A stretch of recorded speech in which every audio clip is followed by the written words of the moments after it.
যদি একটু বলতেন, শ্রমের মর্যাদা নিয়ে বলেছিলেন, সে সাথে বলতেন ইসলামে শ্রমিকদের অধিকার, তাদের অধিকার কিভাবে সাব্যস্ত হয়েছে, প্রতিষ্ঠা করেছে ইসলাম, যদি একটু বলতেন।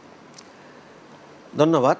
প্রথমে আমি বলবো যে শ্রমিক হিসাবে আমরা দেখে থাকি বিশ্বনবী মুহাম্মদুর রাসূলুল্লাহ সাল্লাল্লাহু আলাইহি ওয়াসাল্লাম, তিনিও একজন শ্রমিক ছিলেন। তিনি নবুয়তের আগে শ্রম দিয়েছেন। মুসা আলাইহিস সালাতু ওয়াস সালাম দীর্ঘ 10 বৎসর তিনি শ্রম দিয়েছেন শুআয়ব আলাইহিস সালাতু ওয়াস সালামের বাড়িতে। তারা সেখানে কি অধিকারগুলো পেয়েছেন, সেখান থেকে আমরা আমাদের জীবনে শ্রমিকের অধিকারগুলো আমরা গ্রহণ করতে পারি। একজন শ্রমিক, প্রথমত আমরা মনে করব যে শ্রমিক হলো তিনিও মানুষ, আমিও মানুষ।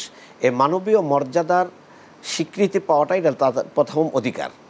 এই অধিকার যদি আমরা আগে প্রতিষ্ঠা করতে পারি যে তিনিও একজন মানুষ, আমিও মানুষ, তাহলে দেখা যাবে যে তাকে আমি মানুষ হিসাবে মর্যাদা এবং মূল্যায়ন করলেই তিনি তার শ্রমের ন্যায্য অধিকারটা তিনি পাবেন এবং আমিও আমার বিবেচনায় সেটা তাকে আদায় করতে সক্ষম হব।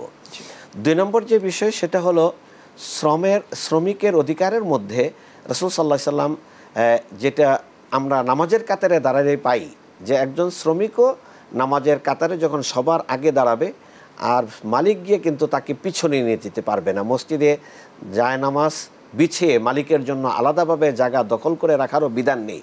অতএব শ্রমিকের চেয়েও মালিকের চেয়েও শ্রমিকের মর্যাদা আল্লাহ রাব্বুল আলামিনের কাছে বেশি হতে পারে, প্রিয় হতে পারেন।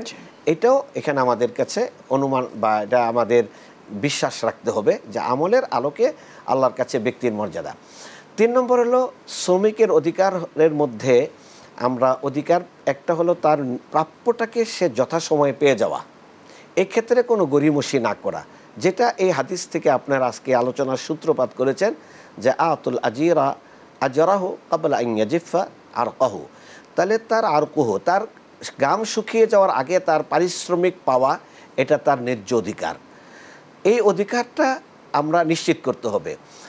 5 নম্বরে হলো শ্রমিকের অধিকারের মধ্যে রয়েছে তাকে আমি যে পরিমাণ কাজ দিব, লোড দিব, বোঝা দিব, এটা যেন তার সামর্থ্যের বাহিরে না হয়, তার ক্ষমতার বাহিরে না হয়।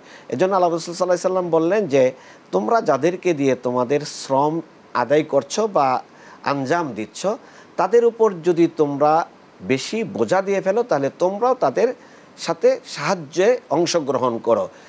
এই বিষয়টা আল্লাহ রাসূল সাল্লাল্লাহু আলাইহি সাল্লাম বলেছেন।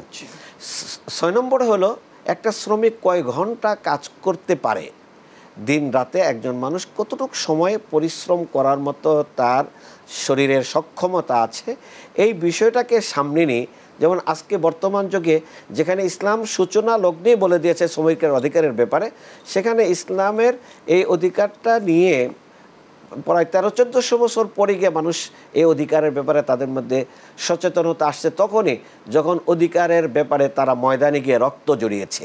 ইসলাম কিন্তু দুর্ঘটনার আগে তার সমাধান তৈরি করে দেয়, যাতে কোনো ইনসিডেন্ট সেখানে তৈরি না হয়। আর বর্তমান মানুষ হলো কোনো দুর্ঘটনা ঘটলে পরবর্তীতে তারা সতর্কতামূলক সেখানে ব্যবস্থা গ্রহণ করে। এজন্য ইসলাম বলে দিয়েছে যে সে তোমার ভাই, তুমি যা খাও তুমি তাকে খাওয়াও, তুমি যা পড়ো তুমি তাকে পড়াও। তাহলে এটা হলো আমাদের এই মর্যাদা। আমরা অনেক সময় দেখি শ্রমিক আর মালিক একই টেবিলে বা একই জায়গায় বসাটাকে তারা এখানে কি মনে করে, দূষণীয় মনে করে, খাওয়া তো দূরের কথা। এবং সেইটা আমাদের সমাজের মধ্যে একটা শ্রেণী বিভক্তি তৈরি করে ফেলে।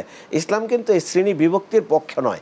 আমরা দেখবেন যে আপনারা যে যারা আরবদের মধ্যে অনেক দোষ ত্রুটি থাকতে পারে, কিন্তু যারা আপনারা আরব দেশে শ্রমিক হিসাবে কাজ করেছেন, তারা কিন্তু তাদের এই গুণটার কথা তারা সবাই অকপটে স্বীকার করে। যেই প্লেটে মালিক খাচ্ছে সেই প্লেটে একজন তার বাড়ির কাজের লোক অথবা রাস্তায় ক্লিনারের কাজ করছে, তাকেও আইনে বসে একসাথে খাবার গ্রহণ করতে। ইসলাম শিখিয়েছে যে শ্রমিক এবং মালিকের মধ্যে কোনো ভেদাভেদ করা যাবে না এবং কোনো অবস্থাতে সেটি নয়।